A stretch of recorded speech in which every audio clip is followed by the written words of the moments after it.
JP Nadda मिलने के लिए पहुंचे हैं रामनाथ कोविंद से और अंदर की तस्वीरें इस मुलाकात की इस वक्त आपके सामने हैं।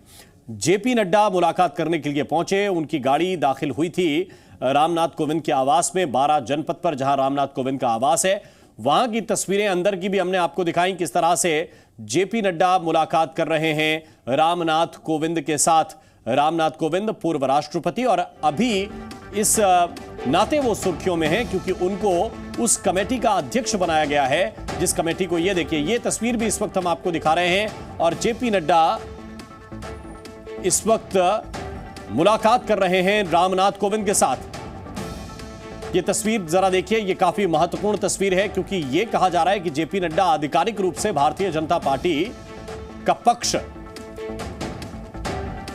उस कमेटी के अध्यक्ष के सामने रखने के लिए गए हैं, जिस कमेटी को अपनी फाइंडिंग्स सरकार को देनी है, फाइंडिंग्स बतानी है कि वन नेशन वन इलेक्शन को लेकर इस कमेटी ने क्या क्या पाया है। जरा देखिए ये तस्वीरें, ये काफी महत्वपूर्ण है क्योंकि जैसे ही इस बात का ऐलान हुआ कि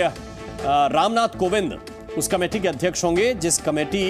को वन नेशन वन इलेक्शन पर अपनी रिपोर्ट देनी है, और उसके तुरंत बाद जेपी नड्डा मुलाकात करने के लिए पहुंचते हैं और कहा जा रहा है कि भारतीय जनता पार्टी की ओर से आधिकारिक पक्ष पार्टी का क्या है, खुद राष्ट्रीय अध्यक्ष बताने के लिए जेपी नड्डा जो है रामनाथ कोविंद के पास पहुंचे हैं। रविंद्र कुमार इस वक्त हमारे साथ हैं। रविंद्र, ये तस्वीरें जो हैं हम दर्शकों तक पहुंचा रहे हैं, दोनों की मुलाकात हो रही है और यहां से माना जाए कि वो फाइंडिंग्स जो रामनाथ कोविंद को पानी है, एक बड़ी राष्ट्रीय पार्टी अपना पक्ष बता रही है। अब बिल्कुल आप देखिए कि 2018 में जो लॉ कमीशन था उसने भी उस समय के तत्कालीन जो जितनी पार्टियां हैं और दूसरे स्टेक होल्डर हैं उनकी सलाह ली थी, उनकी बात की थी। 2022 के आसपास जो parliamentary standing committee law and justice है उसमें सभी दलों के सदस्य होते हैं, उसने सबकी राय ली थी। नीति आयोग ने अपनी राय दे दी। अब एक सर्वोच्च कमेटी बनाई गई है पूर्व राष्ट्रपति की अध्यक्षता में, और जैसा कि मैंने पहले कहा, अनप्रेसिडेंटेड है कि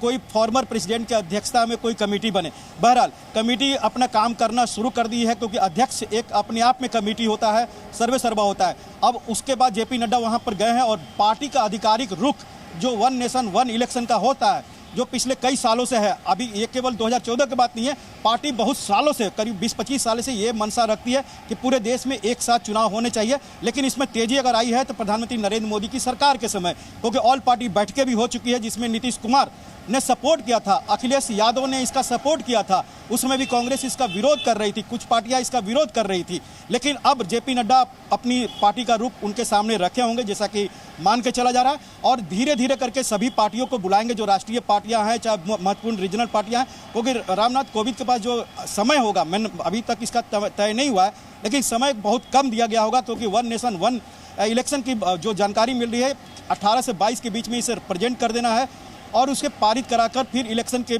कमीशन के पास जाना होगा जब भी चुनाव कराए, जनवरी में या फरवरी, जब भी चुनाव कराना होगा। तो इसलिए कमेटी अपनी काम करना शुरू कर दिया, ऐसा मान के चल सकते हैं। जेपी नड्डा ने बीजेपी की तरफ से आधिकारिक जो रुख है वन नेशन वन इलेक्शन का, उन्होंने रामनाथ कोविंद को, जो कमेटी के अध्यक्ष है, उनके सामने प्रस्तुत कर दी है। बिल्कुल रविंद्र, ये बहुत ही महत्वपूर्ण जानकारी और ये बहुत ही महत्वपूर्ण तस्वीरें इस वक्त, क्योंकि ये भी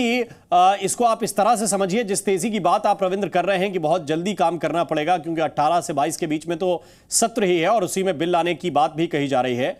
इसको आप इस नजरिए से तेजी को देखिए कि जैसे ये खबर आई कि रामनाथ कोविंद इस कमेटी के अध्यक्ष होंगे, हमारे साथ विशाल पांडे भी इस वक्त जुड़े हुए हैं। विशाल, और तुरंत जो है जेपी नड्डा वहां पर पहुंचते हैं और अपना रुख स्पष्ट करते हैं।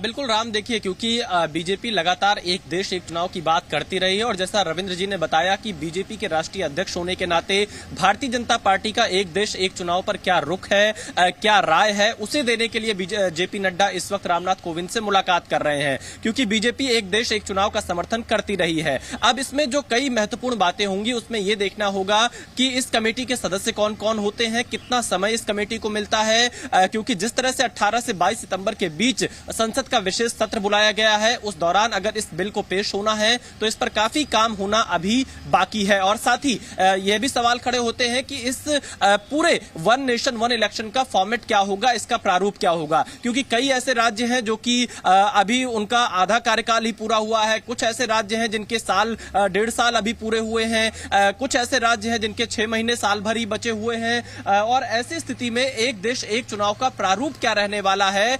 ये सबसे महत्वपूर्ण होगा जानना। और वो रामनाथ कोविंद की रिपोर्ट के आधार पर ही आगे चलकर सरकार कोई उस पर निर्णय लेगी। लेकिन अगर एक देश एक चुनाव पर कोई फैसला होता है तो इससे देश के संसाधन जो है चुनाव के वक्त जो बड़े पैमाने पर अलग अलग समय खर्च होते हैं उसमें बचत होगी। और साथ ही जिस तरह से जो इलेक्शन कमीशन की कोड ऑफ कंडक्ट लागू होता है उससे तमाम विकास कार्य प्रभावित होते हैं। तमाम मौकों पर प्रधानमंत्री नरेंद्र मोदी ये कह चुके हैं कि तमाम विकास योजनाएं उस वक्त उस पर फैसला नहीं हो पाता जब आचार संहिता लगी रहती है। तो ऐसी स्थिति में अगर एक साथ चुनाव होंगे पूरे देश भर में तो इसमें समय की भी बचत होगी, संसाधनों की भी बचत होगी, पैसे की भी बचत होगी और कहीं ना कहीं जो पॉलिटिकल एक्सरसाइज होती है नेताओं की। और इस पर बीएसपी के सांसद की प्रतिक्रिया क्या है वो आपको सुनाते हैं। यूसीसी, तीसरा महिला आरक्षण बिल, और चौथा जो सबसे महत्वपूर्ण है जहां पे खास करके हम विरोधी पार्टियों की, विपक्ष के लोगों की ध्यान नहीं जा रही, कलकत्ता में मीटिंग, पटना में मीटिंग, मुंबई में मीटिंग में लगे हुए हैं। जो 2 साल का समय है परिसीमन करने के लिए, जो आयोग है, जो कमीशन है, उसको ये घटा के अगर 6 महीने का कर देते हैं और हाँ की संख्या कितनी, ना की संख्या कितनी, हाँ की संख्या 5, और फरवरी में मंदिर का शुभारंभ कर देते हैं,